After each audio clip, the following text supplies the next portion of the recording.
the second lecture of our Frontiers in Science lecture series. With Frontiers in Science, we want to take up the current developments within the field of international cutting-edge research and convey them to a broad multidisciplinary audience within our university public. In doing so, we want to learn not only about the questions, theories, and methods that are advancing the frontiers of scientific inquiry. We also want to reflect on the trends and long-term processes that are driving and transforming science policy as well as everyday research practices. Not least, we want to address the economic, political, cultural, and social developments that are underpinning and sometimes also constraining our work as researchers. Once every semester, an internationally acclaimed researcher will join us to talk about their work and how it relates to the challenges of the 21st century, both in science itself as well as in politics and society. And in view of droughts here in Germany and the recent forest fires in North America, we are faced with the vast and growing challenge of climate change. Whether be it in Germany or other states in the Northern Hemisphere, or indeed in the Global South, where in many ways the problem is most acute. In view of the topicality of this issue, we are delighted to welcome here Professor Edenhofer to talk to us this evening on capitalism, climate, and democracy, more heat than light, question mark, a drama in 5 acts, an exciting title. Professor Edenhofer is Director and Chief Economist of the Potsdam Institute for Climate Impact Research. He is also Professor of Economics of Climate Change at TU Berlin and Director of the Mercator Research Institute on Global Commons and Climate Change. He is leading expert in the field of the economics of climate change. His main research interests cover the impact of technological change on the costs and strategies of climate change mitigation, public finance, distributional effects of climate policy instruments, scientific policy advice, and the science policy interface. He has published articles in Science, PNAS, Nature, Nature Climate Change, European Economic Reviews, you name it, as well as other peer-reviewed journals, and authored a number of books. Ottmar Edenhofer belonged to the 1% of the most cited scientists worldwide in the category interdisciplinary science, according to the Web of Science Citation Index. The FAZ ranked Edenhofer in 2019 and 20 among the 10 most influential economists in Germany. In 2021, he was ranked on place 15. Since April 2022, Professor Edenhofer has been co-chair of the European Environment Agency's newly established European Scientific Advisory Board on Climate Change. The board will provide independent scientific advice and produce reports that record the extent to which EU policy is in line with the 2021 European Climate Change Act and the EU's commitments under the Paris Agreement. Dear Professor Edenhofer, we are delighted to have you here this evening. I would like to give the floor now to Professor Samanthi Dijkstra-Silva, our Karlovitz Junior Professor for Sustainability Assessment and Policy, who will give a short introduction into Ottmar Edenhofer's field of research and the role it plays at the TU Dresden. The floor is yours.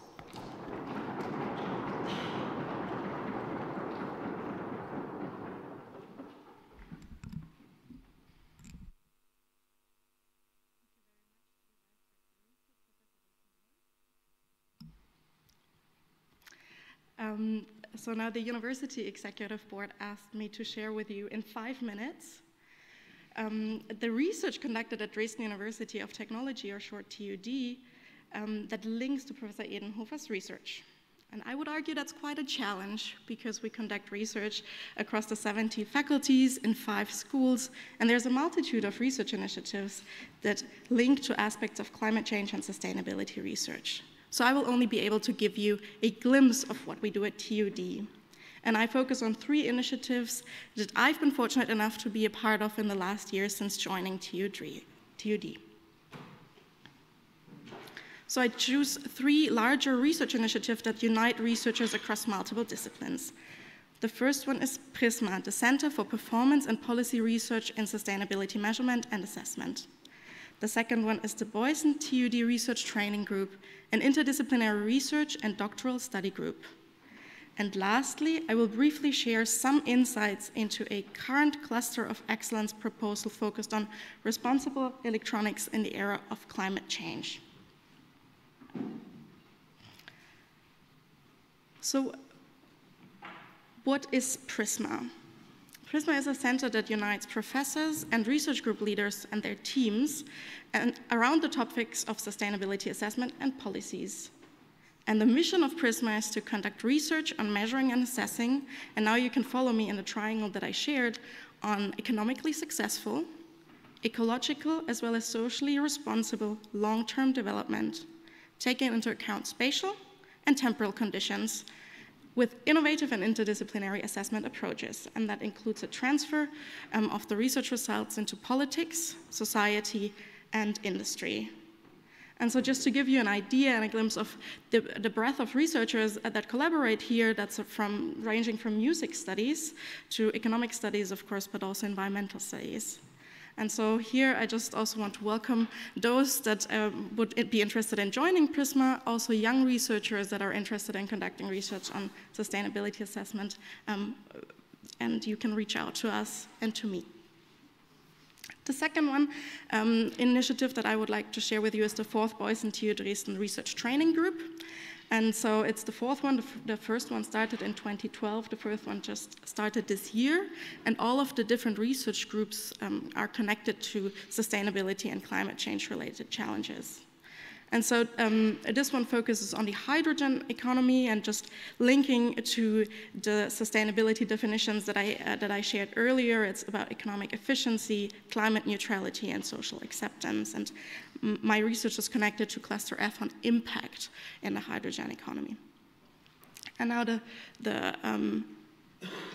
third initiative is at a proposal stage, a cluster of excellence application. So it's primarily a natural and engineering sciences oriented, but it's in close collaboration with environmental and sustainability scientists. And I will just draw out some of the work that I plan to do and that I already started. So to increase our fundamental understanding of decision-making for sustainability in the research context, I have started to interview the researchers that ideally will be working and are already working on the project, and to understand the mindset that they have about responsibility right now. And so that's an attempt to take a mental snapshot through interviews and then to see how that develops over time if this gets funded at the end of this funding period. And then right now we see that the understanding of responsibility is rather fussy, and ideally at the end we can see it's more structured and how it's integrated into the decision making. So that was just my very short glimpse into the 3 research initiatives, and of course our initiatives don't stop at research. We also implement sustainability at TUD. I'm just pointing to the sustainability strategy, but also the sustainability week that finished with the EMAs that Professor Rosenwolf also mentioned. So if you have any more questions, please reach out to me. And with this, I would like to say thank you and invite Professor Edenhofer to the stage, and please join me in welcoming him.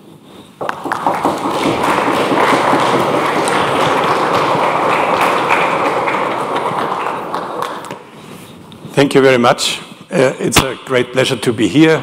Thanks for the kind words, and also thanks to the link between the TU Dresden and what we are doing at the Potsdam Institute, at the Mercator Research Center, and also at the TU. Now today I have chosen the subject of my lecture, Capitalism, Climate Democracy, More Heat and Light, a drama in 5 acts. And these are my 5 acts. First, I start, as usual in a drama, with the exposition, talking about the players and the underlying conflicts. Then I will talk about climate policy action and the capacity of governments to carry out climate policy. So then in Act 3, I will hopefully achieve the climax, talking about possible solutions. And then in the 4th Act, I will talk about increasing complexity. Why about increasing complexity before the end? Because I will argue that we are now entering a second and a very important stage in international climate policy, and I want to talk about this. And then in the end, I will tell you why not every drama has to unfold into a tragedy. So let me start with my exposition, players and conflicts. And in particular, let me highlight a little bit climate policy in Germany in 2023. I will argue that climate policy will become and is already an important component of the government policy. So if you look at the Expertenrat für Klimafragen, so he highlighted several times that the current government unlikely will achieve the goals for 2030.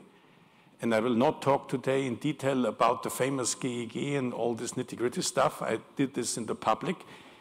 And we can discuss a little bit in the discussion. So we had the decision of the Bundesverfassungsgericht, which basically has highlighted the intertemporal justice issues and has embedded the climate policy, what they call, and I translate this in German, the intertemporale Freiheitsrechte, as one an important part of any thinking about climate policy. And the last thing, I chaired the European Scientific Advisory Board on Climate Change in Europe. And this is not just a board of academics, of course, they are academics, but it is ingrained in the European climate law that we as academics should propose a carbon budget for 2040, and the EU Commission has the task to take our proposal, take into account, and if they depart from that proposal, they have to justify this in the parliament. Why I'm highlighting this? I'm highlighting this that we see all over in Europe a bunch of independent scientific bodies which are very much involved in climate policy. And people ask the question, is this appropriate that climate scientists and economists are so deeply involved in policy making? And last but not least, the whole thing basically came from the Paris Agreement in 2015. The Paris Agreement, to a certain extent, is a weak agreement, but it has defined two very important focal points. The famous 2-degree limit. It says basically humankind, so all the governments, all the members of the United Framework Convention on Climate Change agreed to limit the increase global mean temperature below 2 degrees with an effort to achieve 1.5 degree. And in the last section before my conclusion, I will talk about this because these are enormously ambitious targets and goals.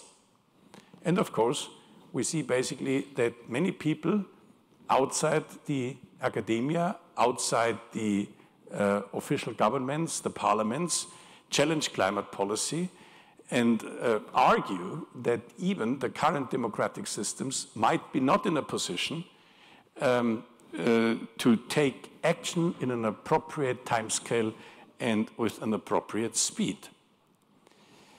However, I will argue that climate policy is a field of public policy making which science plays an enormous important role, at least in the following three dimensions. In the determination of the targets and goals, so the Paris Agreement, the 2 degree and the 1.5 degree, was not just a political target. It was very much informed by the IPCC in the exploration of pathways. Policymakers all the time ask us as scientists, as economists, to explore pathways, answer the question of cost effectiveness, feasibility, justice, and so on. And also in a third dimension, on the design of institution and policy instruments. And here I would argue that climate policy, economics, climate economics and science is very much intertwined to an extent that many people have concerns. There are concerns about the relationship between politics and science and about the role of experts. So researchers, scientists, basically have no legitimacy to take political decisions, of course. And Wolfgang Merkel, a very famous German political scientist, he made a very important statement. He argues that the epitomization of politics, which means basically when policy making relies on science, this might have a strong implication on the science sphere because science becomes increasingly politicized. And in addition to that, there's a concern that the democratic capitalism does not the necessary capacity for action. So many people challenge the concept of green growth. Many people challenge that market societies could do the trick and could carry out an appropriate job. And therefore, the system question, so is capitalism in combination with democracy the right thing to do? And this is now on the table all the time, on the street, but also in the debates in our lecture halls at our universities. And I'm sure this is not just a debate at the TU Berlin or at the Humboldt University. This is also a debate here at the TU Dresden. However, what I will do in this lecture is I will argue that these claims should be invalidated. Because I will argue here that science can help policymakers to carry out better decisions without undermining democracy. There is a role between scientists and policymakers, which basically does not lead to a situation where scientists become Ersatzpolitiker. However, science must provide an epistemic infrastructure to explore viable pathways. And we should raise the awareness of the effects of our political institutions that influence the demand and the supply of expertise. The negotiation process and finding the majorities in democratic societies are a task of policymakers, not of science. But expanding the state capacity requires, nevertheless, a paradigm shift in policy. Now, what about the systems question? Now, this is something which I would like to address also in my lecture here. However, I will argue that the systems question, this is a poor translation, like in German we have a better word, Systemfrage, die Systemfrage. So that's a typical, you have to be a German to understand the full weight of this statement. So the systems question is a poorly posed problem nevertheless. Why? Because I argue here that systems exhibit multiple equilibria. And these multiple equilibria exhibit different ethical qualities. When there are multiple equilibria, not all of them have the same ethical weight, and not all of them have the same ethical dignity. Now, I will talk about democratic capitalism. I'm fully aware that this is something which is in the Anglo-Saxon word a quite innocent phrase. In the German context, it's a little bit problematic because we would prefer phrases like soziale Marktwirtschaft and so on. We are not so eager to talk about capitalism, but there is a debate in the literature about the varieties of capitalism, and therefore have used democratic capitalism. And I will argue here that democratic capitalism is well suited to enforce ambitious climate policy without overburdening people.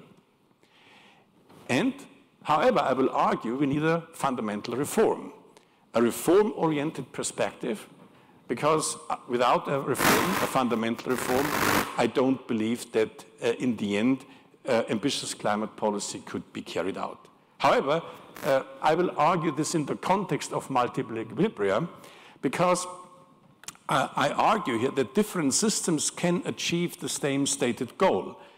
They differ fundamentally in how easy or difficult it is for actors to achieve these goals. In other words, I'm not so much interested, or not only interested, in the equilibria, I'm also interested in the transformation pathways itself. And I will argue that transformation pathways should be motivational stable in the sense that we should not assume for this transformation pathway we need saints. If we are a society of saints, as a Catholic, I welcome this, but you do not assume this is the case, right? So I would like to argue here we need systems and transformation pathways which can live with a majority of decision makers of average talent and driven by a mixture of altruistic and egoistic motives. Systems are unlikely to have an inherent drift. They are usually exhibit multiple equilibria, and a democratic capitalism allows for this multiple equilibria.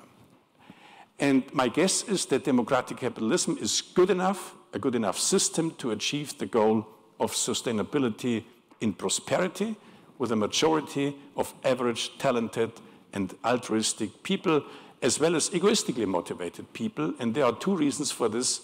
Democracies have a strong and a very profound ability for social learning, and the capitalism has an astonishing capability to adapt to new challenges, and in particular to new scarcities.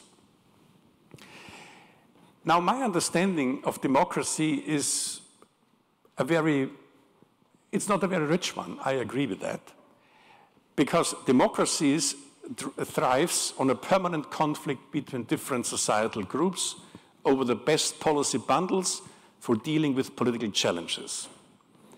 And the miracle of democracy is that these conflicts can be settled peacefully by the means of free and competitive election.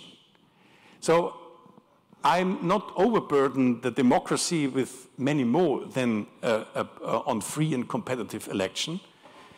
And a grouping representative by a party or a coalition of parties is given the power to implement its favorite policy bundle for a certain period of time. Voters in turn can declare its policy bundle to be falsified or yet to be falsified in the next election. Regular, free and competitive elections thus represent a falsification process.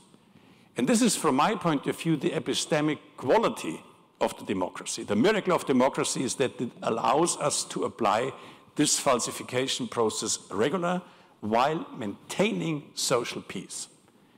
And this is a lot. And if you allow me here, I would like to highlight one important aspect and why you might say I'm a little bit too, let's say, too sober when I talk about democracy, when I strongly emphasize the social peace as a desirable outcome. So in the 90s, when I was a student, I was involved in a humanitarian aid organization in the Bosnian War in Zagreb, in Sarajevo at this time.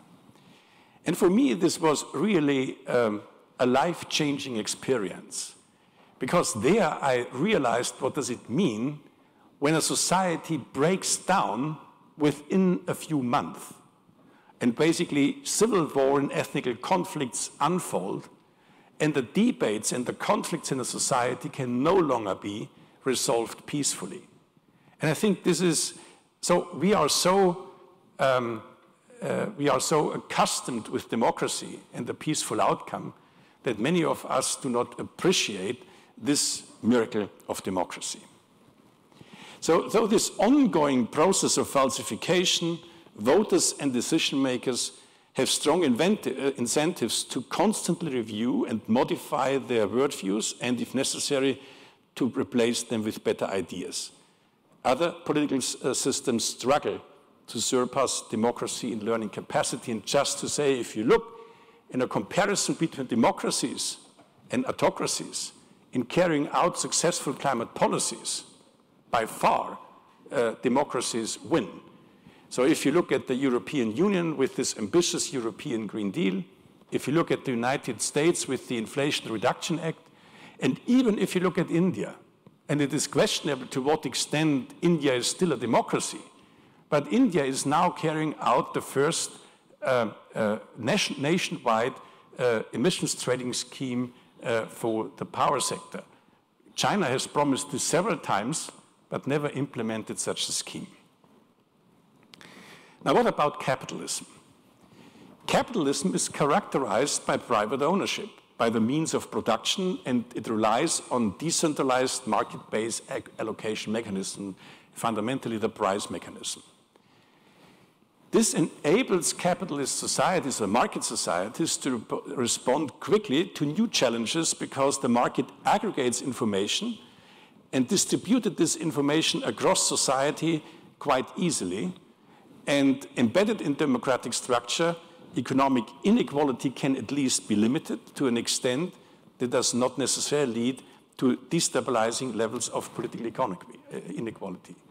I believe that inequality is an important issue and has to be resolved. I am not saying the current level of inequality in capitalist societies shouldn't concern us, but nevertheless, I think in principle, capitalist democratic societies can deal with that. And of course, both democracy and capitalism function only under very specific institutional conditions. But the degree of learning and adaptability is relatively high, even if the decision makers are of average cognitive and or moral quality. Now, therefore, I'm not saying we are living in the best of all the possible worlds. But what I'm saying is I use the democratic capitalism as our starting point. And I ask the question, is it possible to pursue now an ambitious climate policy to enable also prosperity? Democracy faces internal and external threats. This is quite important to understand. Democracy also seems less and less able to limit the extent which economic inequality is created by capitalism and can lead to political inequality. And here there's the challenge. Democratic capitalism has a significant ambition and implementation gap. And the question is, how can democratic capitalism and democratic capitalist societies enhance the learning capacity and their adaptive capacity to challenge the current climate crisis?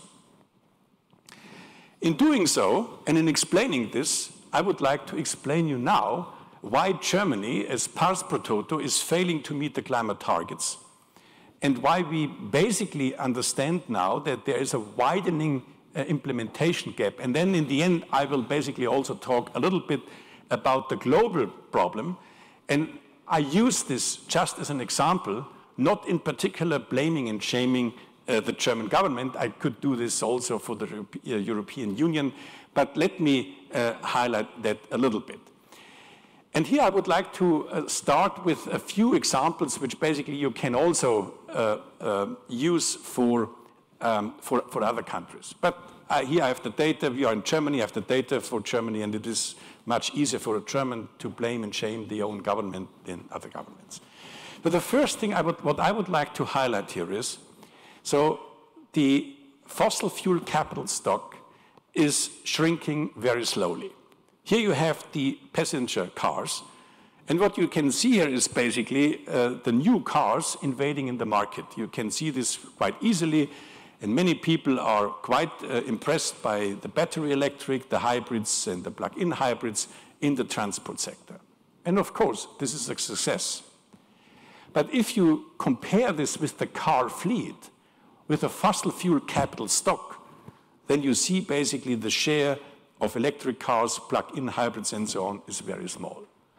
And this is something what we can see all over the world in many parts, that basically we see basically new technologies invade into the market in an unprecedented growth rate. But if you look at the current capital stock, the fossil fuel capital stock, the share is only modest and minor. And even more, the passenger cars are becoming more efficient. There is no doubt about this. We have seen our production processes become more and more efficient, but also the fact that these efficient cars have only a very small share on the global fossil fuel capital stock, the emissions are not declining. So this is an issue which is widely underestimated. in climate and environmental policy the role of the rebound effect. And let me highlight, so this is a quite general term.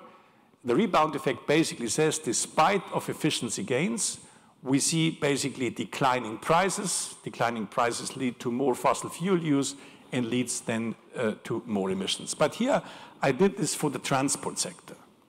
So, and this is quite interesting to see. More roads and more efficient means of transport reduces travel time. People use a given time budget, 60 to 70 minutes travel time per day for their trips. Increased efficiency and more roads lead then to greater distance being traveled. And the consequence is land consumption, emissions, congestion, noise, accidents increase. And the economic costs are quite considerable, which we did an analysis quite recently on the social costs of these activities. But these social costs are widely ignored by the planning entities. And what should be done? What should be done is basically, we should basically impose congestion targets, carbon prices, and so on, in order to reduce this rebound effect. So this brings me to my conclusion here. What should climate policies and climate policy instrument to achieve? First, we need climate policy instruments which reduces the old capital stock, which leads to a phase out of the fossil fuel capital stock. We need policy instruments which helps us to contain the rebound effect of efficiency improvements.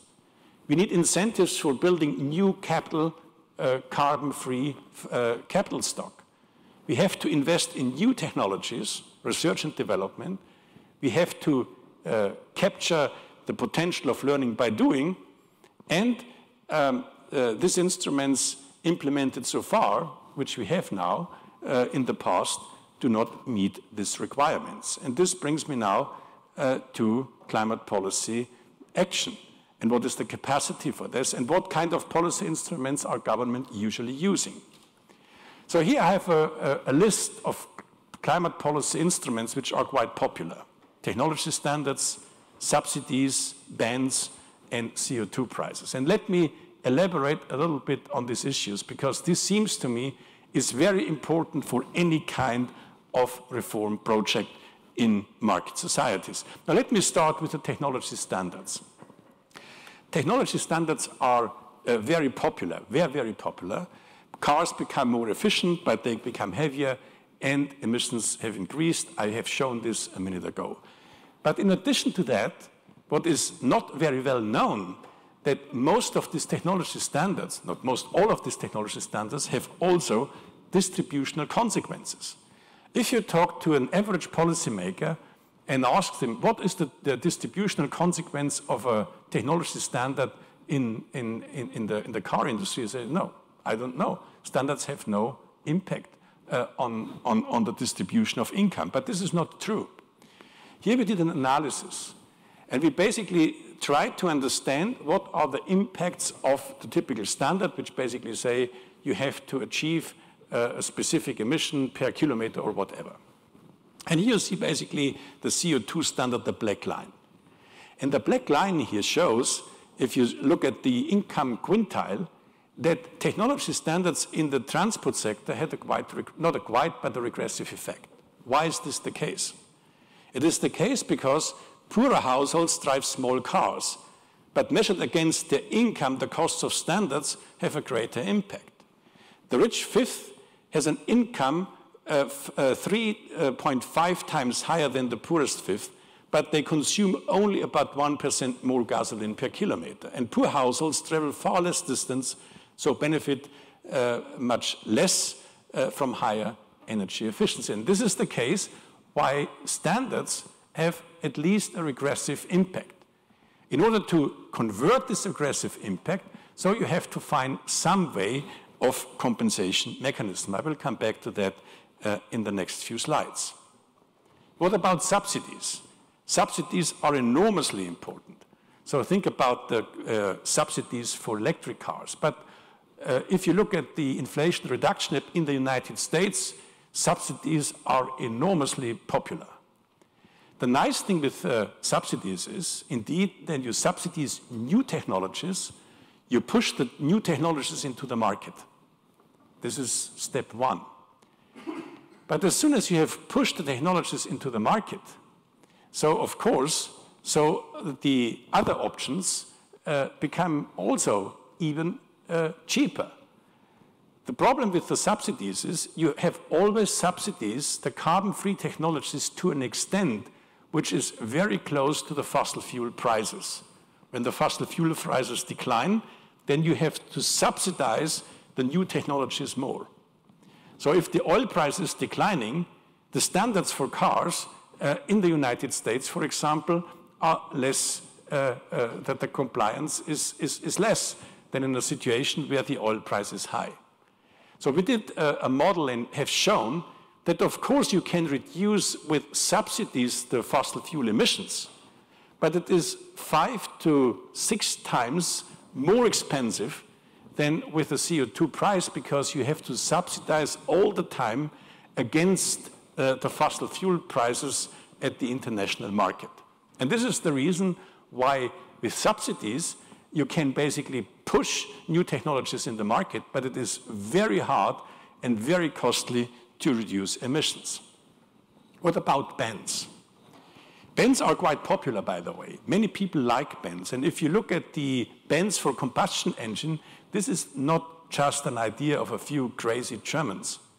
So bans on combustion engines are quite popular around the globe. Even in China, people are discussing bans on the combustion engine. However, the question is this really successful? Is it really successful to ban new combustion engine if you want to reduce emissions? There are two effects. If a government announces a ban on combustion engine, the first effect is that people now buy combustion engine cars because they want to do this before the ban becomes effective. We did an analysis on this. This is not a very strong effect, but it is an effect. But the second aspect is even more important. If you impose a ban on the new cars, then you have to deal with the car fleet. And the lifetime of cars in the old fleet is even extending. So the only way to use a ban to reduce emissions is you have to complement such a ban with a big CO2 price. And what you can see here is the different bans, for example, in 2035, in 2030, compared with a situation where you have a high CO2 price, a medium CO2 price, and a low CO2 price. And these are the emission reduction. If you want to achieve significant emission reduction, which is consistent with the 2030 targets, a ban is simply not good enough. A ban might basically form a focal point for new investments, but for reducing emissions and phasing out the car fleet, you need a CO2 price. So here we did an analysis. Yeah? But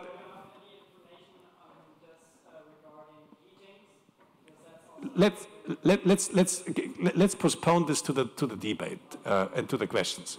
Now what we did here is we did an analysis, I think a quite interesting analysis, where we have identified in the EU countries who have been able to achieve a structural break in the emissions in the transport sector. And we came up with the conclusion that only 7 countries have achieved a structural break in the emissions. And you can see here these countries. And then we asked the question, what kind of policy instruments can be attributed to these structural breaks? We did this with an interesting time series analysis and with machine learning. I will not go into the details, but what I would like to highlight is all the countries have implemented policy packages. But in all these policy packages, pricing instrument played a decisive role. Why? The example I have shown you, the CO2 price is in a position basically not just to facilitate the penetration of market with new products, but is also able to phase out the old capital stock. And this is not a theoretical analysis, this is an empirical analysis, and my colleagues at MCC have done this now worldwide. We have basically now a fantastic database, an OECD database for policy instruments, and it turns out, so the structural breaks in emission reduction always had a combination of some sort of standard and CO2 prices. Now this brings me back to my CO2 price. And of course, you know that I'm quite keen to promote carbon prices, and you might not be surprised, but let me elaborate a little bit on these problems of the CO2 price. So there's a conventional wisdom. So many people, even in the environmental movement, agree with me that CO2 prices are nice. They are not, for them, not really necessary, but they are at least nice. And what they are saying is CO2 pricing is just for conventional climate policy, for the old policies in the past. You see this basically here, the conventional climate policy, where you want to basically harvest all the low-cost options. For example, if you replace a coal-fired plant by PV or solar thermal or whatever. But now we are approaching a new stage of climate policy where we have to reduce the emissions in the hard-to-abate sector, in particular in the transport sector, in the building sector. And these people argue if you are in this area of the hard-to-abate sector, so the orange one, so then you need a new climate policy. So then CO2 pricing is not the appropriate tool. You have to rely on standards, on bans, and all sorts of things, because the CO2 prices would simply too high for a society, and this is most of the time politically not feasible. Now here I would like to elaborate a little bit on this political economy argument. Now I agree with most of my colleagues that it is not good enough just to explain that CO2 prices might be cost efficient. There are political economy issues which I would like to elaborate a little bit. The first of all, if you impose a CO2 price on an economy, the costs become quite salient. Salience is nothing what policymakers like. Policymakers like policy instruments which basically hide the costs. When the costs become obvious, it basically represents the full marginal abatement cost curve. That's for them not good enough. However, I would like to argue here that basically if you take into account the policy costs, and in particular the costs for command and control, and also for the standards, so what we see is basically in the past, we might have seen lower political costs, but in the future, when we basically try to achieve the very, very ambitious targets, the political costs become very high. And therefore, I argue that the carbon prices in the future will play an even more important role, because cost effectiveness and cost efficiency will become more and more important. Now, to show this is just the issue. So this is an analysis which we did for the transport and the building sector at the EU. And here we have basically taken into account the goals which we have to achieve for the EU. And this clearly shows that from 2025 on until 2045, we have to anticipate the marginal abatement cost curves in the building sector and in the transport sector is in the order of magnitude between 300 to 400 euros per ton CO2. If you want to create a shockwave among the policymakers, so then you should show them this graph. I have shown the policymakers during the election this graph, and the policymakers asked me never publish such a result because this would kill any kind of reasonable climate policy in Germany. Of course I did not, because this is not just about the price, these are the marginal abatement cost curves in the transport and in the building sector when we want to achieve the emission reduction goals which we have politically set. Now, we also did an analysis about this is a quite recent analysis, about the distributional consequences. So, and we did this with an econometric analysis, and so with this analysis we compete with the Bild-Zeitung.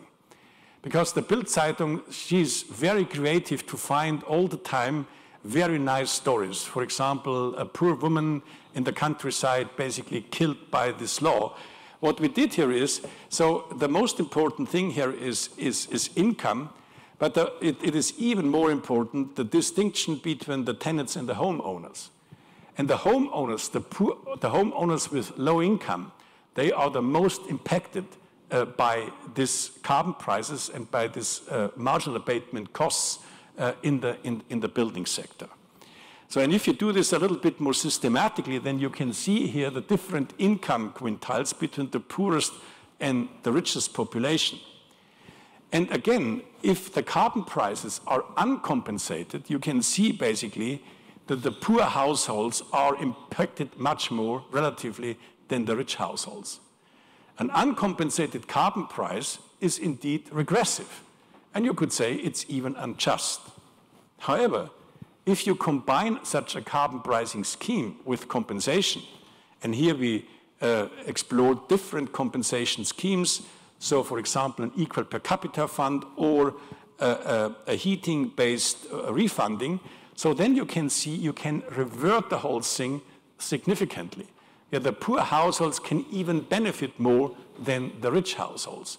So everything then depends on the implemented compensation scheme. Now, the last thing what I would like to highlight when I talk about the German climate policy, it is not just about the problem of the targets. It is also a problem that most of the climate targets which we have basically set leads to a kind of a misallocation. So the energy sector underperforms because the energy sector could reduce more because of the low costs. And we impose by 2030 probably too much burden on the transport and in the building sector. However, so this is an issue basically which we have to deal with, that some efficiency losses has to be taken into account when policymakers set the target. So we made the proposal we could do this better with a national emissions trading scheme, but this is nothing which now should be at the focus of my talk. I would like to summarize here and argue that the government's current capacity to act is not sufficient to solve the climate problem. So we have not a cost-efficient solution for that. We have to take into account some distributional problems which we cannot be addressed. There is so far no compensation scheme implemented, and we have even not the administrative prerequisites for that. The political instruments with which the climate policy has been made so far are not sufficient. I believe that we can no longer rely on standard spends alone. It has to be at least complemented by carbon pricing. Carbon pricing is indispensable. But the question is, if carbon prices are so important, and if carbon prices are so nice, so why is it so problematic to implement carbon prices? What are the political economy issues? Why it is so complicated? And I have 6 reasons for that, and I will go into the detail for 2 reasons. The first reason is if you impose a carbon price, so the benefits are broadly distributed among the population, but the costs are concentrated on a few very powerful groups. The second thing is, if you impose a carbon price, the marginal abatement cost curves can no longer be politically hidden. The salience problems becomes now very powerful. So the rise in the volatility of prices becomes politically threatening. So a price shock, an immediate price shock, is a main concern of current policymakers. In addition to that, sometimes I talk to a very famous German policymaker, and I argued with him and said, look, if you could impose a carbon price on the power system, this would lead to a coal phase out. It could be quite efficient.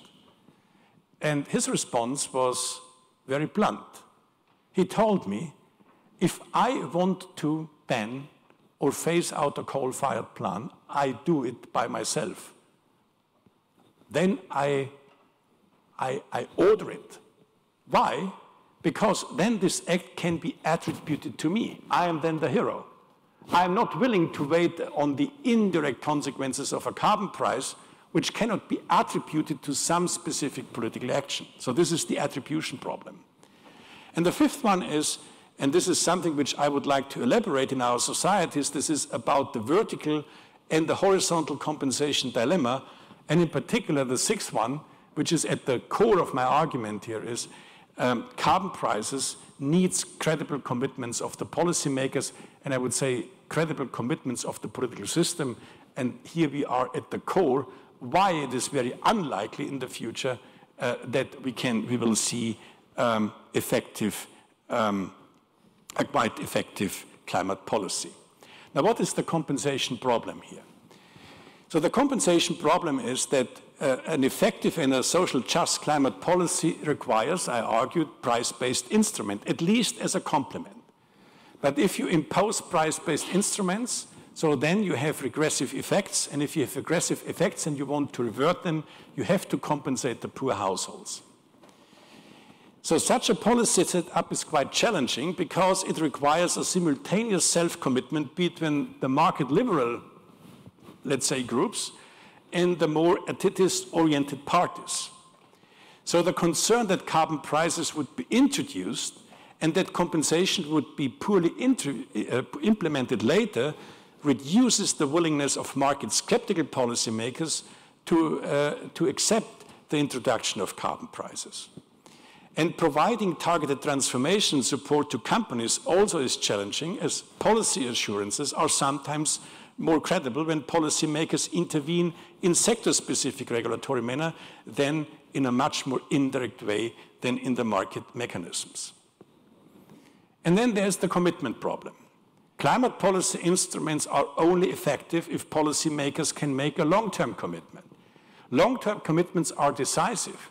So if you now want to invest in a new heating system, or you want to invest in a new transport system, so then you need a long-term commitment that in the end you can anticipate, at least to a certain extent, the price will increase. And if you anticipate the policymakers will not keep to their promises, at some stage they will relax the targets and the price will collapse, then you have stranded assets and stranded investments. Compared with the investment horizon, however, the legislative period are relatively short, and thus there is a risk that after the government is voted and elected or out of office, the climate policy instruments it introduced will also be abolished. So, and due to this uncertainty, there is a hold-up problem, a reluctance to invest in emission reduction effectively. Now, how can we think about this? And before I see this compensation problem and the commitment problem as a very crucial problem at a national scale. But I would also argue that we have the same at the European scale, and let me highlight a little bit the European challenges a bit, and then in the end I will come to a conclusion. I will be very short because then in the discussion I can elaborate on this solution a little bit more. Now, I have a focus on national policies, but in the end, we all know that climate policy is a global problem. Germany alone can never limit the increase of global mean temperature around 1.5 or 2 degrees. So, at the international scale, we didn't make too much progress. So, probably you heard that yesterday there was a new publication of the global emissions. Global emissions are rising, and rising. Indonesia has used, during the Ukraine crisis or during the gas crisis, more coal than ever. So in the end, what I am saying is, of course, it is very important that we work hard, and we should continue to enhance international cooperation in emission reduction. But even if we will be successful, it is very unlikely that we can follow this blue line. And the blue line is exactly the line which would enable us to limit the increase of global mean temperature around 1.5. If we have more inertia in the system, so then we have to accept there will be an overshoot of the global mean temperature above 1.5. It could be 1.6, 1.7, 1.8. So how should we think about the overshoot? To a certain extent, we have to take into account the risks of overshoot. And overshooting is not riskless at all. So with 1.7, there's a risk that the Greenland ice sheet will collapse. And I do not deny these risks. But the best what we can hope is that we basically overshoot temporarily, and then we basically reduce later the increase of global mean temperature. But what kind of technologies are needed to allow, so to say, to bend the curve on temperature? Here we need a new set of technologies, which which is called carbon dioxide removal technologies, absorbing CO2 from the atmosphere. And this is what I hinted in the beginning of my talk. This is now the second phase of climate policy.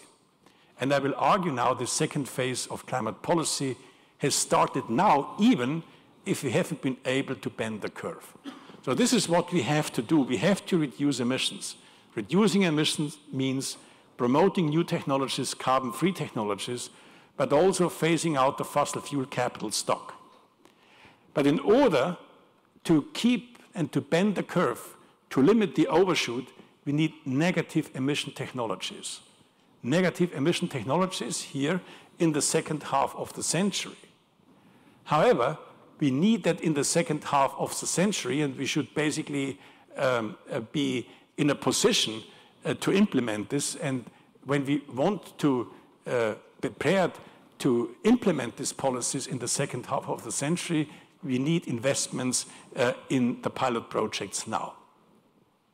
This is something which we basically highlighted in our most recent reports when we basically made a contribution or a proposal for the EU for the 2040 target. We said 90 to 95% emission reduction by 2040 is doable, but it is only doable when basically we employ CDR technologies before 2030 and after 2050. So this is a graph which might be quite interesting. So here we have basically the fair share which the EU might deserve to absorb the global carbon budget. And here we have applied different ethical principles. And you see basically, even if we have the most generous ethical principle, there is a lack between the highest ambition for the EU and the fair share. And this fair share can only, or this gap can only be filled via CDR and international cooperation carried out by the EU. So that's an important message of this report. But this basically leads to a situation, how should we think about this issue of carbon dioxide removal technologies? And here I can only be very brief because it is quite important to understand that if we think about carbon dioxide removal technologies, it is no longer good enough just to think about the atmosphere. The atmosphere is then just only one carbon sink, one limiting disposal space. When we basically open the box in our perspective for the carbon dioxide removal technologies, we have to think about enhancing carbon sinks. It can be natural carbon sinks, like forests, but it can be also technological carbon sinks, like direct air capture, with large filters absorbing CO2 from the atmosphere, and then sequester it in geological formations, and then you have basically net negative emissions. Or the application of the combination of bioenergy plus carbon capture and storage. But the most important aspect here is, if we embed then climate policy in such a context, it transforms climate policy from energy policy into a full scale of the industrial management of the global carbon cycle. And this is, from my point of view, the next step. And then it is not just good enough to penalize emissions, so then you have to pay people who basically supply the carbon sinks. It can be natural carbon sinks, and it can be technological carbon sinks. Then you have basically positive carbon prices, where you basically price emissions, and you have negative carbon prices, subsidies for people who provide this. And this carbon cycle management is, from my point of view, absolutely decisive, and we should start now. Why should we start now? This is something which I would like to explain you at the end of my talk. In 2039, in the European Union, we will sell the last permit for CO2 in our emission trading schemes, because then we have achieved zero, we have then the zero line. But still, we will have residual emissions from the industry sector, from the transport, and in particular from the agricultural sector. And then the question is, the EU Commission has to compensate these residual emissions. And if the EU Commission will not create a regulatory, credible framework, so then people will start to bank their emission trading schemes, because they want to have emissions trading then afterwards. And this would have then a very negative effect on the price building mechanisms. The price could increase much more steeply than otherwise it has to be the case. So in that sense, the EU Commission should be prepared to announce a credible framework how this residual emissions should be compensated. So in the end, what we need is a kind of an institution which manages this transition phase. The transition phase to compensate the residual emissions, to manage, so to say, the cap of the emissions trading scheme, and to phase in, so to say, the European economy in a situation of net negative emissions. And by the way, this is a kind of a waste management. You could say it's a type of a planetary waste management. If we did a calculation, this is the order of magnitude between 1% to 3% of world GDP, much larger than the current car industry. So for that purpose, we need a new type of institution. Here we argue in a paper, we need carbon removal certification authority. Some authorities should say, this is a carbon dioxide removal technology and this is not a carbon dioxide removal technology. We need a green leap innovation authority, which basically starts to organize reverse auctions for this new type of technologies, facilitate financing pilot projects. But from my point of view, most importantly, we need a European carbon central bank. What has this to do with capitalism, with democracy, and with climate policy? A European carbon central bank is something where basically the Parliament and the Commission delegates a specific task to this authority to manage the residual emissions and to find a way to manage the negative emissions. And this is not anti-democratic. It should enhance and stable the commitment problem. So the delegation enables credible self-commitment, like for the EZB. And so the narrow and the more rigid this mandate is, the greater is the independence. And the independence is necessary to create stable expectations for the market. So this is something which seems to me is quite important. And the regulators and the experts should be accountable to the Parliament. And this would avoid them to be party politically dependent. And also, I strongly emphasize in the combination with this kind of carbon bank, we need indeed these independent climate councils which report and which basically try to explore the feasibility of the different pathways. And I believe this kind of institution, independent institution and independent science bodies enables a social learning process between policymakers and scientists. And at the same time, it might not resolve the commitment problem, but it could relax the commitment problem. And this is something which is, from my point of view, very important. This allows us, on the one hand, to distinguish between targets, which is the responsibility of the policymakers, but also the implementation of means, which is basically the responsibility of specialized authorities and also of scientists. Of course, scientists should be part and can be part of this social learning process as long as they are responsible to democratic institutions. Now, this is my summary. Within democratic capitalism, a balance is conceivable that provides sufficient capacity for a fair and efficient climate policy. However, I believe the commitment problem is a decisive problem for democratic societies, and partially to delegate some of the technical tasks to independent bodies is, from my point of view, an important part of the solution. It's not the only one, but it is an important one.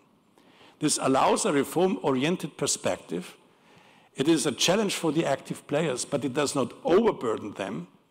There is no guarantee for success, but it seems to me it is worthwhile to deal with that.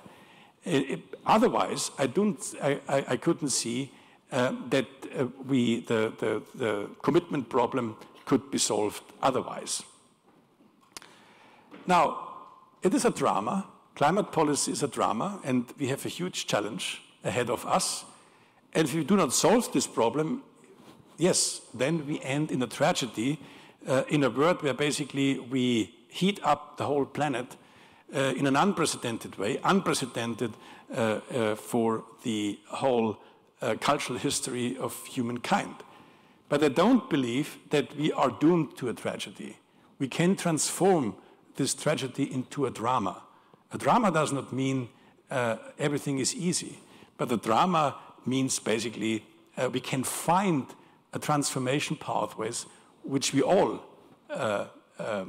can follow, all of us with average cognitive capacity. It's a pathway which can be taken without being a saint, but just a human being with common sense. Thanks.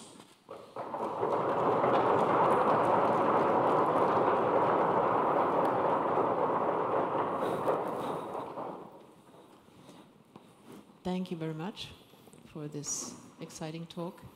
And I'm sure there are questions from the audience. There is the first one here.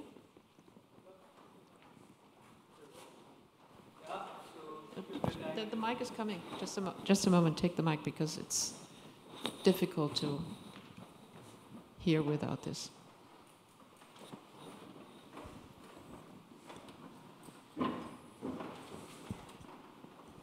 Hello. Yeah. So thank you for your time and the talk. First, I would like to say, in my very humble opinion, India was still a democracy when I was there 5 months ago, though with its problem. Yeah. And more importantly, so as you know much better than me, so the per capita emissions and everything have mostly been because of European Union, US, Canada for now, though the effect would be much more profound in the developing world. So the countries like you mentioned, in India, Indonesia, Africa would be much more affected by that. And like the people in these regions basically are coming out of poverty. So like an idea of a car, combustion car is still something they aspire for. So a policy like carbon pricing over there would be basically doomed for a government. If a government basically increases the cost of air conditioning cars in these areas, this is something that a person is aspiring for and they've never achieved this goal through their families. So what do you think would be a solution in these regions? Because like making things costly might not just be politically effective in these areas. Yeah. Yeah. Should I respond directly? Yeah, I agree that first of all, there's an issue here, and I highlighted this issue here when I talked about the fair share. And just to highlight here, so this is the fair share, for example, if you take into account historical emissions. So then the fair share for the European Union will be already negative. Only if we basically do equal per capita, so then we are basically at the upper end, right? So there's a huge gap here. And this is something which in the international negotiations, that's a big issue, right? However, what I'm saying is that what you can see here, and here on the left-hand side, this is the highest possible ambition possible for Europe, right? Without destroying, so to say, the whole economy. So there's a huge gap here. And I acknowledge this gap. I fully acknowledge this gap. And I invite basically other countries to do the same, because then we would see, so what is the potential for CDR, and basically what is then the mitigation options out at Europe and the cooperation. So the carbon pricing, which I have in mind, is in particular important for regions like Europe, like the United States, and in India. India started with that. India started with a national-wide trading scheme. So, and this is, of course, a huge challenge to basically make such a scheme less regressive, because you need some type of compensation schemes. And even in Germany, we are not in a position to build up a channel where we basically can send every citizen an amount of money to compensate them for that. So this is something which I acknowledge. But what I am saying is, even more, the developed countries should come up with credible pricing and compensation schemes, which at some stage can be adapted. And so India, I would say, is in a position. Some countries are definitely not in a position to implement carbon pricing, so they might follow a pathway where basically they reduce subsidies for fossil fuels and such first step policy instruments. But if we would be in a position in Europe and in the United States to do this, then we would be in a much better position worldwide, right? Thank you. But just the last thing that I would like to say, I seriously think that these things should be measured per capita, because otherwise you are valuing one life more than other.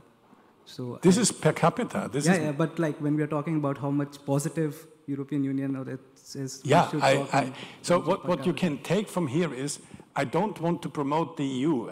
To a certain extent, I won't, because it's, by the way, the largest climate package on planet Earth. But still, I agree with you. Even if we would follow this, there's a significant gap here, if we take into account this fair share. But here we have to deal with this fair share and the feasibility issue, right? So, and this is just to make sure that basically this is a figure, hopefully, which can be also accepted in the negotiations by your country, for example. Okay, hello. My question is about the private ownership that you have stressed so much. It seems like you rightly said that there has to be a lot of redistribution, there have to be huge investments, but you kind of seem to cling to the idea of private ownership of the means that will be funded by those investments. And I was wondering if you don't think that this could also be a good opportunity to create public wealth, to create public capital pretty much, or like publicly owned capital that could be used to also to create like a more democratic system, pretty much, because everybody could benefit from the profits that would be generated, let's say, by a publicly owned wind park. Yeah.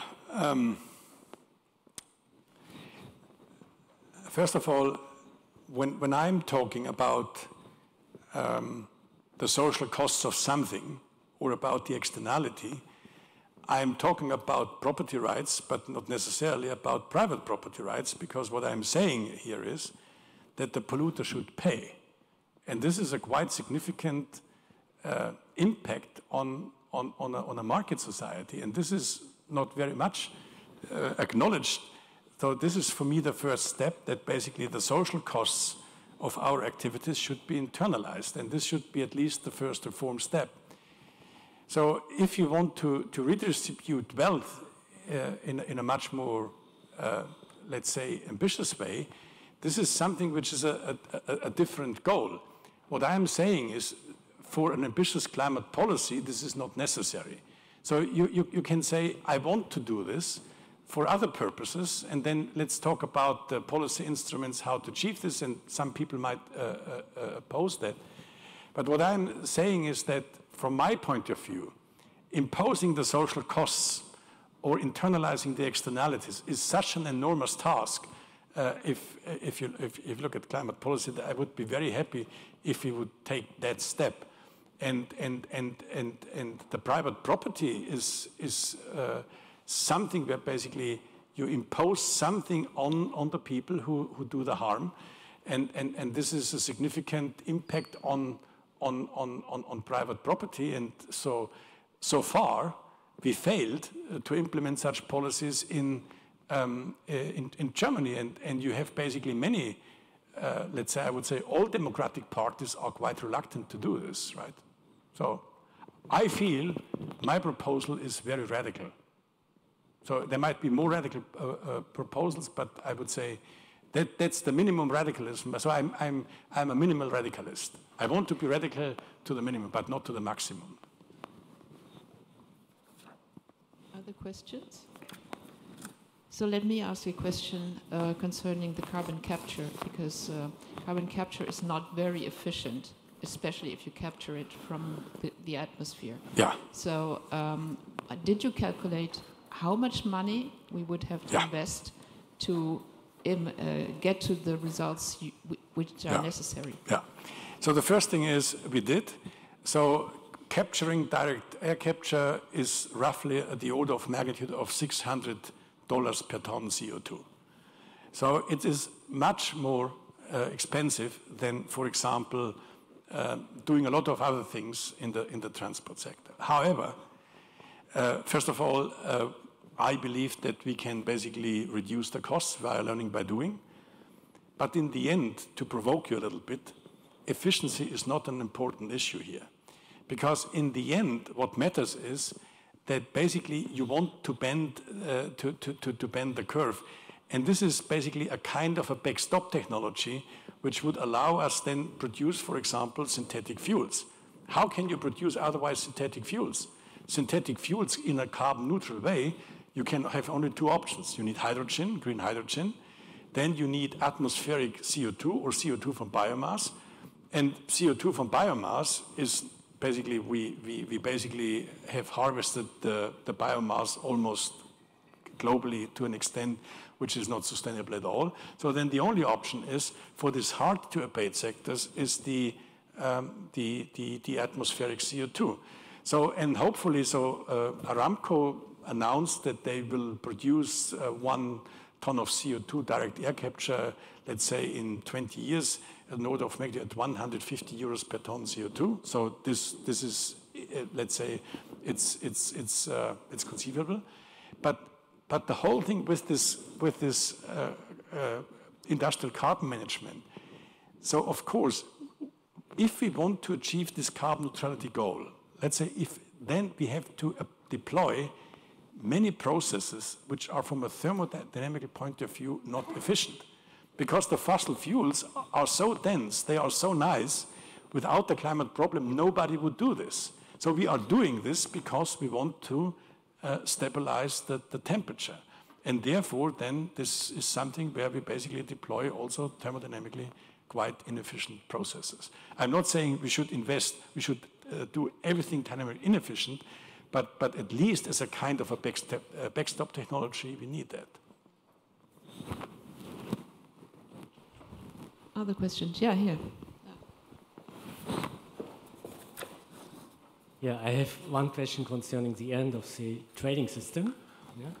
So you told us, and it is an official game, that the emission rights are going to zero, and I never can imagine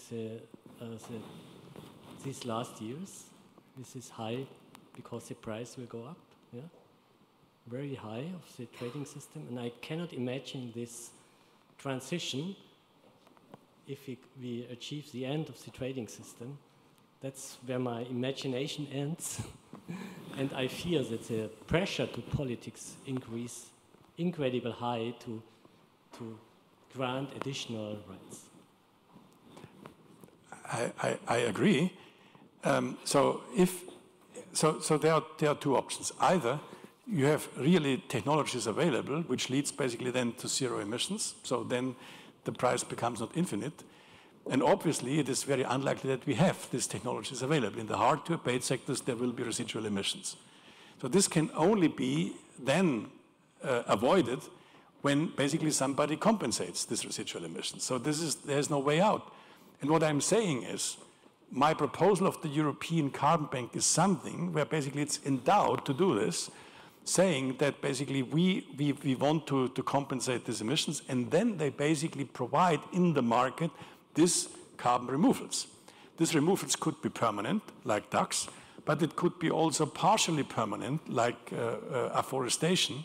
And then if basically the impermanent removals are expiring, so the carbon bank has to basically include either permanent or impermanent removals. So this is an ongoing, it's a kind of a Sisyphus task, right? And you need an institution to manage this. And providing these removals is an enormously complicated task, because you need basically the release rate, you have to manage this, you need complicated carbon pricing schemes. I only mentioned this in one of the slides.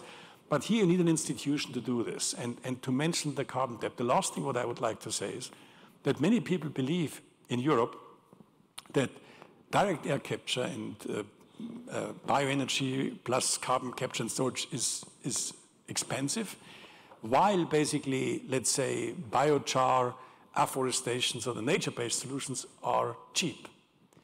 And in a paper we argued this is completely wrong. Why is it wrong? Because if you have impermanent carbon dioxide removals, so then basically somebody has to set aside some money for compensating later the release of carbon. And if you take this properly into the account, then you have a kind of a carbon debt. And what we did in this paper showing that when the costs of the carbon dioxide removals are approaching the level of the interest rate, this carbon debt becomes infinite. With infinity, markets cannot deal. So you need a lender of last resort to manage this. So I wasn't able to elaborate this in the talk, but now you give me the opportunity to do this. But here you need a kind of a lender of last resort. And exactly what you are saying, because we are approaching such a situation in the emissions trading scheme where people anticipate now when the price becomes infinite, there will be a breakdown of the system. So it is so important that when we are to acknowledge that we are already living in the shadow of this end game. And in the shadow of this end game, some kind of credible institutions has to be there and say, we will compensate. So that's my answer to that. You mentioned several times that we were not able to set up a system to compensate the people in a society, so in Germany or maybe also in other countries. What do you think are the problems? Is it just a communication problem, so people do not understand how important this part of CO2 prices is, or is it an administrative problem which we cannot solve, or what is the reason for it? Austria has solved it administratively, quite effectively, Austria, right? And I think it's not an administrative problem. Some people argue that the transaction costs are so high that it is not worthwhile to do. So we would benefit a lot already last year when we have implemented the double whammy, where we want to compensate people for the high gas prices. So we relied on the software capacity of the five most important utilities. It was very strange, right? So I think we could do this, and we should do this.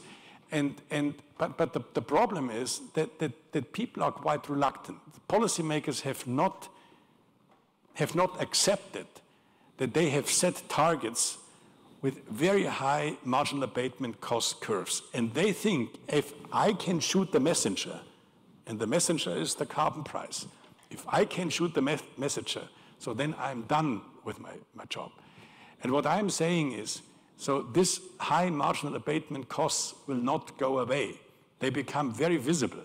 Even if you do it via bans, even if you do it via the standards, they will become very visible. And cost effectiveness and cost efficiency will become incredibly important, because there is only a limiting willingness to pay of normal people for climate policy, let's face it. So then we should make sure that we get out at least the maximum from this willingness to pay. And the willingness to pay, so at least we have some empirical studies indicating this, the willingness to pay at least increases if people feel that there are some fair compensation mechanisms. So this is empirically complicated. We did a lot of studies. They are not completely conclusive. But nevertheless, I would say, by and large, fair compensation schemes can help. And when people feel that the poor people have to pay relatively more than the rich people, so of course, then they will not accept such a climate policy. But the problem is policymakers are trained to think in a completely different way about the problem. They always thought we can hide the costs and the distributional consequences are so minor that we can ignore them. And what I'm saying is the costs will be so high, the distributional consequences cannot be ignored. And then the question is, how will policymakers respond to this? And the most likely outcome will be that they will suspend the targets. Effectively, what the current government did, the Ampel coalition with this GEG, with this Heizungsgesetz, is basically they gave up the targets, right? That's a matter of fact. And if we don't want this, we say, okay, please keep ambitious. So then we have to think with them and talk with them about the means. And they are not ready to accept the means, right?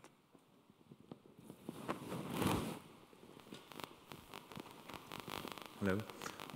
So I've got two questions. First one, it seems to be that you're a pretty big fan of carbon capture technologies. So, as you already said... I'm not a big fan. I say it is necessary. This is a completely different thing to saying I'm a big fan. Okay. But as you already said, it's pretty expensive. You need a lot of energy to capture CO2 from the atmosphere. And for sure there will be progress in the efficiency. But it's pretty cheap to just plant trees. So wouldn't it be the best, or maybe even a good idea, to pay the people to plant trees and bring them underground? Like, I mean, it would be a type of CO2 reduction from the atmosphere. Yeah, but so what I would like to show you here is, and this seems to me is quite important, because you say, you said to me, it seems that I'm a big fan of carbon capture and storage, and this sounds like you are at the payroll of a coal-fired plant, right? Because then you promote carbon capture and storage. It's not the case. I'm not at the payroll. So what I'm saying is here, so here we analyzed basically three scenarios, so it's not here, three scenarios along this emission reduction pathways. So the first one was a higher renewables scenario, the second one relied more on carbon capture and storage, and the third one more on demand side reduction. All of these scenarios relied heavily on CDR. And also, when you talk about CDR, also on carbon capture and storage. And when I talk about carbon capture and storage, I'm not talking about carbon capture and storage combined with coal. I'm talking about carbon capture and storage on the industrial processes, where basically you cannot reduce this. This is a completely different story, but let's face it, without carbon capture and storage, you cannot achieve carbon neutrality, full stop. Let's stop this debate.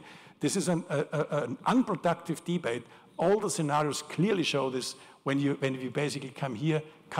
I'm not saying this is the most important one, but this is at least an important part of the solution. Now, to your other question is planting trees and then basically using the trees, let's say, for furnitures and then to store it underground. Wonderful.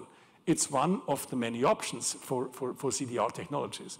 But it's also institutionally quite demanding. So you have to basically to do a lot of afforestation. Afforestation in Europe is extremely complicated. Then you have to use the material to substitute, for example, cement. And then the third thing is, at the end of the life cycle, what you said is basically you have to put it somewhere underground. So somebody has to be the lender of last resort, imposing all this on people who own the houses and do then the proper waste management and all sorts of things. So this is institutionally also extremely demanding. If they are not doing this, so the whole aspect will be non-permanent. It's then a non-permanent carbon dioxide removal only for 50 years.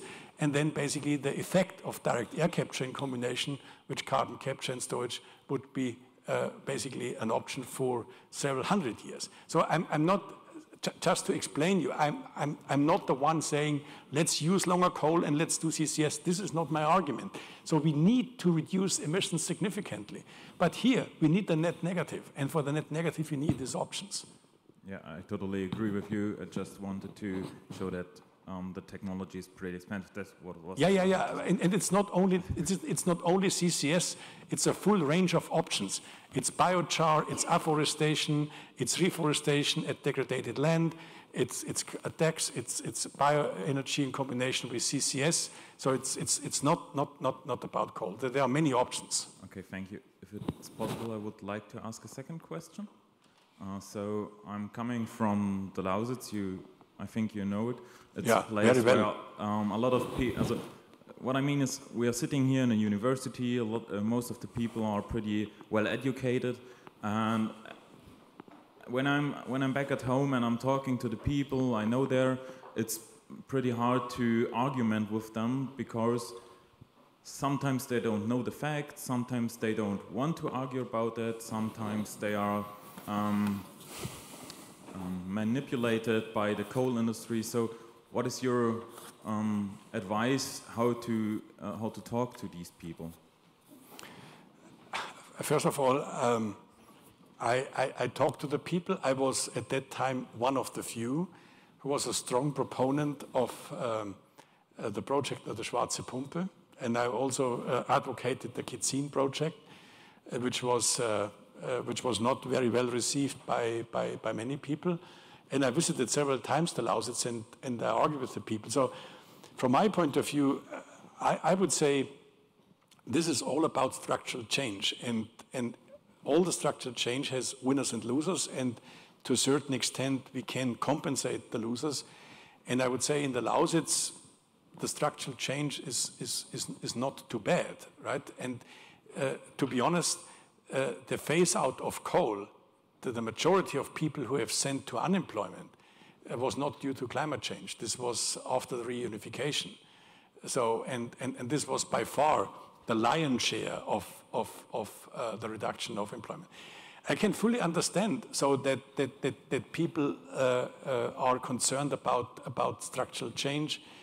There are winners and losers, and we should not promise that structural change is without pain. So but in the Lausitz, it seems to me that people offering something, and also in Brandenburg, in the larger context, it's not too bad at all. So it's we have now Tesla. I'm not saying that you can solve all the individual problems of individual people. And when I was in the Schwarze Pumpe, of course, if you mention the name of the Green Party, people become completely upset. And I can fully understand this. They show you a highly efficient coal-fired plant and say, why should we shut down such a thing? Of course. So, but this is how structural change looks like. And I'm absolutely willing to go to the Lausitz and to explain and to argue with the people. And I think alternatives are important. And Brandenburg have tried to develop, I would say, alternatives there. And it's I would say by and large it's not so bad. Okay, yeah.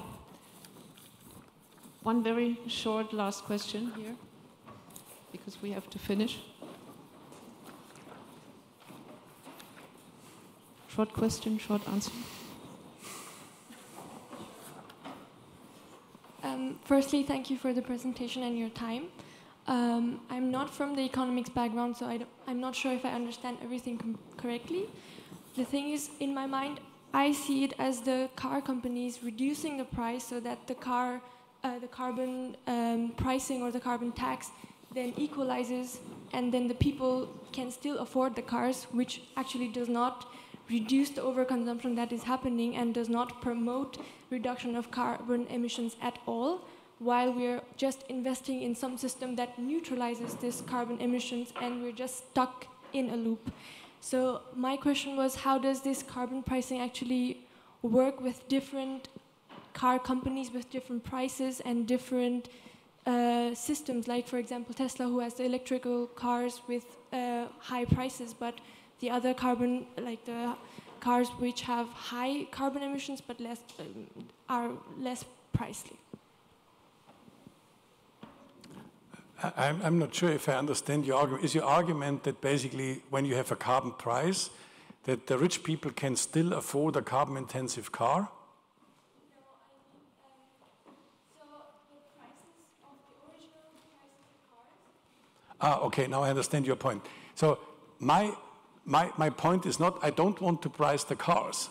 I want to price emissions.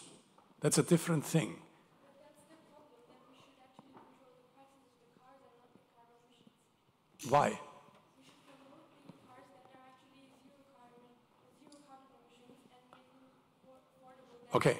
Okay, good. I understand you. What you are saying is, what a crazy idea to impose a CO2 price on a car. You penalize things.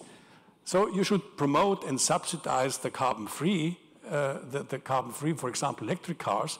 And if you subsidize them, you make everybody happy, because then basically people can afford an electric car, right? So that is your argument. Why then basically imposing a CO2 price on combustion engines, right? Okay, so let me explain this a little bit. So this sounds very reasonable. And if you are policymakers, so this is would be a very nice idea. You need subsidies, then you give the subsidies to people, they pay the carbon-free, they buy the carbon-free technologies, and then basically let's get rid of the other problems. But what I told you is, let's assume that you have an electric car. And let's assume that the oil price is declining significantly. And it declines sometimes, and it will decline in the future, because why? Because we have so much oil underground. We have an oversupply of oil and gas. Given the limiting disposal space of the atmosphere, we have an oversupply of fossil fuels. That's a matter of fact. I have not the slide with me, but we can basically release roughly 500 gigatons CO2 cumulative into the atmosphere. But we have more than 10,000 gigatons CO2 in form of oil and gas underground. So there's an oversupply of fossil fuels. Fossil fuels are cheap. They are abundant at least for the rest of the century. So let's assume that you drive an electric car and the oil price will go down significantly. So then people make a new calculation and say, why should I basically buy an electric car with the high electricity prices when I can buy another car, a combustion engine, where the oil price is so low? So the only option then you have is you have to increase the subsidies of the electric cars in order to have the same effect. And what I told you is basically this effect is so significant because you have to subsidize the new technologies against, so to say, the winds of the low fossil fuel prices. And this makes the subsidy volume very high. It's an order of magnitude between 5 to 4 times higher than pricing using carbon prices. So that's the problem.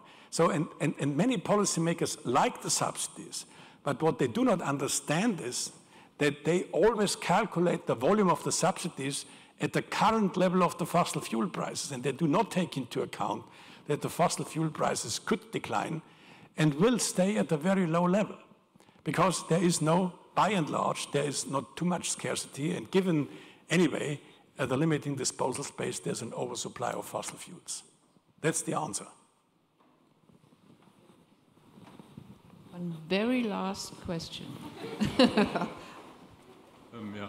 Maybe you know this argument of Hans-Werner Sinn that we should use the money that we now gather from the CO2 prices and buy up oil from the companies which otherwise extracted from the earth. So to artificially rise the global price for oil and gas so that the other countries will join this reduction of emissions. Maybe you can comment on that. Yeah, Hans-Werner Sinn has a bunch of interesting arguments. The first one is basically he perceives the climate problem as a supply side problem, and I fully agree with him because there's an oversupply of fossil fuels, and this is a very important aspect. Secondly, what he is saying that when basically we means basically Europe, would implement a unilateral climate policy. So then we basically threaten the OPEC, and because of this threat, then the OPEC will increase the extraction of the fossil fuels. Therefore, I think this is also a valid argument, and therefore I think Europe should start to create a demand cartel for oil and gas. And we should start to finance the phase out of coal in countries like Indonesia, like Bangladesh and Vietnam. I fully agree, and Marcel Thum has written a wonderful paper quite recently in a completely different context when he talked about the impact of the price cap on Russian gas, but this is very similar. So to form a demand cartel, and why I believe that Europe has already implicitly a demand cartel, and I tell you why. Because Europe has introduced last year an emissions trading scheme for transport and building. But the name is completely misleading because it's not an ETS for transport and building. It is basically an upstream system for oil and gas. So we are basically taxing now, from now on, the imports of oil and gas. And other countries, like the US, could do the same. So we could create a kind of a demand cartel in order to drive up the price for the fossil fuels. And this is the whole game. Without driving up the fossil fuels, we cannot solve the climate problem. And so without that, and avoiding such a thing is, or basically to ignore such a thing, is completely misleading. And I would like to, Hans-Werner, if he would be here, he would end up, as all economists, he believes deeply in dismal science, and he would come up with a very doomsday-like prediction. I would end here with an optimism. COP28, I don't know if you know this, is led by United Emirates. United Emirates leads the COP, and everybody is shocked. And I tell you, this is a great opportunity. Why is this a great opportunity?